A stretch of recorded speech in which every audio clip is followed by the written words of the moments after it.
अहम गुफ्तगू करें, आइए आपको सुनवाते हैं। ये बाहर से आए मेहमानों की सेफ्टी सिक्योरिटी के ज़रूरी होता है कि हम थोड़ी देर की जहमत बर्दाश्त कर लें और थोड़ी देर की तकलीफ बर्दाश्त कर लें, ताकि हमारा जो टूर्नामेंट है, क्रिकेट है, मुझे पाकिस्तान में वापस आया है, वो बहुत ही एक अच्छे तरीके से खुश असलूबी से आगे बढ़ सके। ये प्रॉब्लम श्रीलंका में भी रहा, उनकी जब LTTE का मामला चल रहा था तो उनकी भी बड़े स्ट्रिक्ट सिक्योरिटी अरेंजमेंट होते थे। तो हमारे यहाँ अनफॉर्चुनेटली ये ट्रेंड बन गया है कि हम फौरी तौर पे इस पे रिएक्ट करते हैं और नुक्ताचीनी करते हैं, क्रिटिसिज्म करते हैं।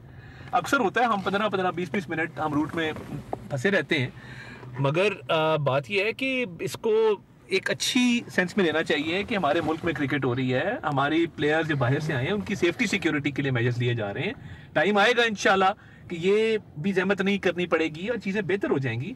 बट जब तक थोड़े बहुत चैलेंजेस ये हैं जिनको हम ओवरकम कर रहे हैं पूरे तरीके से, तो ये थोड़ी बहुत जहमत बर्दाश्त कर लेनी चाहिए। ये जब टीम्स आती है बाहर से तो बहुत सारे लोग शिकायत वज़ीर इत्तलात अताउल्लाह तारर की जानिब से अहम गुफ्तगू की गई, अमन व अमान को यकीनी बनाने की बात की गई। कहा क्रिकेट टीमों की आमद पर रूट लगाए जाते हैं, लेकिन बर्दाश्त जो है वो बहुत ज़रूरी है। वज़ीर इत्तलात अताउल्लाह तारर की जानिब से अहम गुफ्तगू हुई। सब्सक्राइब करें और बेल दबाएं ताकि कोई खबर रह न जाए।